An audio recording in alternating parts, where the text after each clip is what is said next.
इसको पूरा कराइए। पीड़ित परिवार की बात सुनने के लिए श्रीमान जिलाधिकारी महोदय एवं पुलिस अधीक्षक महोदय को मौके पर आकर समस्या का समाधान करें। हम पीड़ित परिवार की जान माल की सुरक्षा किया जाए, सुरक्षा हेतु शस्त्र लाइसेंस दिया जाए। मृतक माया देवी पत्नी मिश्री लाल नामजद हत्यारों को 24 घंटे में गिरफ्तार किया जाए। पीड़ित के परिवार को एक सदस्य को नौकरी दिलाया जाए एवं शासन से 1 करोड़ रुपया दिलाया जाए। पीड़ित परिवारों को वर्षों पुरानी बुजुर्गी की जमीन घर के सामने को तत्काल कब्जा दिलाया जाए। हत्या अभियुक्तों के विरुद्ध शासन के मंशा के अनुसार उनके मकान पर बुलडोजर चलाया जाए। पीड़ित परिवार को न्याय दिलाया जाए।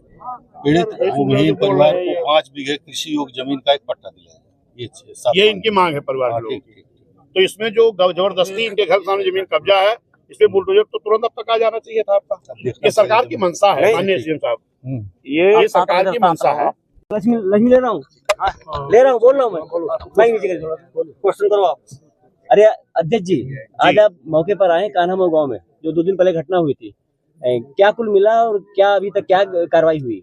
देखिए, माननीय बहन जी के संज्ञान में मामला जैसे ही आया, बहुजन समाज पार्टी के राष्ट्रीय अध्यक्ष माननीय बहन जी के निर्देश पर यहाँ बहुजन समाज पार्टी का प्रतिनिधिमंडल आया है। हमारे साथ में पूर्व में राज्यसभा लोकसभा सांसद रहे माननीय घनश्याम चंद्र खरवार जी हैं, हमारे कोऑर्डिनेटर है माननीय विनय कश्यप जी हैं, हमारे मौजीलाल जी हैं, इधर राकेश जी हैं, जो भी हमारे इधर के जिम्मेदार साथी थे पार्टी के, मंडल जिले के सभी लोग आए हैं। और हम लोगों ने जो देख रहे हैं इस वक्त पूरे उत्तर प्रदेश में जंगल राज कायम है, आम जनता दहशत में है, सहमी हुई है। खास तौर पर मैं देख रहा हूं कि SC, ST, OBC मुस्लिम समाज के ऊपर लगातार अत्याचार हो रहा है। आज इस गांव में आपने देखे हैं, ये गांव है आपका कान्हामऊ। यहाँ पर अभी बेटी रो रो के बता रही है कि दिन में 9 बजे खुलेआम दिन दहाड़े पीट पीट करके हत्या कर दी गई इनकी माँ की, और अलग से इनको धमकी दी जा रही है। जिस रूप में इनको धमकी दी गई है, गालियां दी गई, वो हम अपने जुबान से नहीं बोल सकते हैं। मैं माननीय मुख्यमंत्री जी से इस बात की मांग करता हूं कि ये जंगल राज कब तक चलेगा और इसको रोकना चाहिए मुख्यमंत्री जी को। जो ये मृतक हैं माता जी हमारी, ये बेटी का कहना, क्योंकि इनका घर देख रहे हो ना, गरीबी की स्थिति में है। हमारी माननीय मुख्यमंत्री जी से मांग है कि इस परिवार को न्याय दें। पहले तो जो 7 नामजद मुलजिम हैं, इनकी गिरफ्तारी होनी चाहिए, क्योंकि अभी तक 2 मुलजिमों की गिरफ्तारी हुई है। अभी यहाँ SDM थे, CO साहब मौजूद थे, मैंने उनसे बात किया है। इन्होंने कहा मैं तत्काल टीम गठित किया हूँ, मुलजिमों की गिरफ्तारी कराएंगे, क्योंकि माननीय मुख्यमंत्री जी अक्सर कहते हैं कि मुलजिमों को मैं पाताल से ढूंढ कर निकालता हूँ।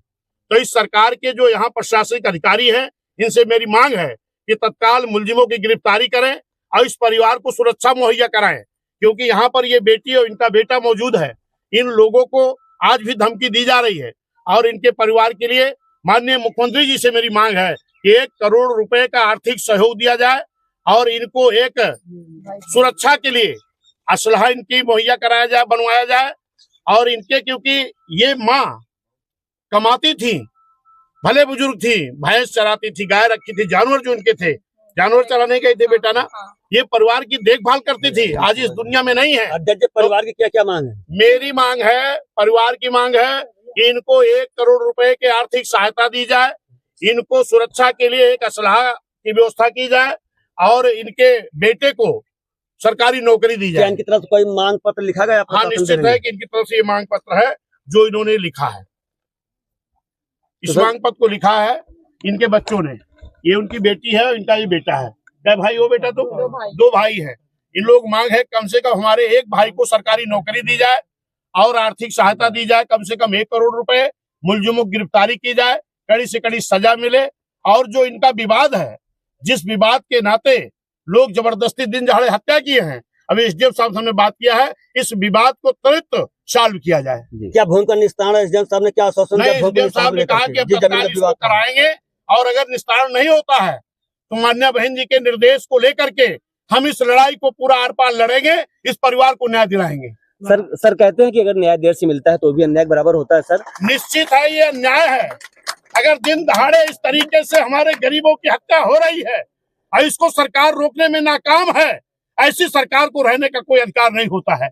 आज मैं देख रहा हूँ पूरे उत्तर प्रदेश में, चाहे कौशाम्बी में हुआ, एक बेटी के साथ एक रेप हुआ था, हत्या होता, उसके बाद मुलजिम रिहा कर दिया जाता है। बड़े बड़े मंत्रियों के दबाव में अभी आपके बांदा में एक 3 साल की बेटी के साथ रेप करके हत्या कर दी जाती है। आज हमारी माँ की एक हत्या कर दी गई दिन दहाड़े। क्या हो रहा है? क्या कर रहे हैं माननीय मुख्यमंत्री जी?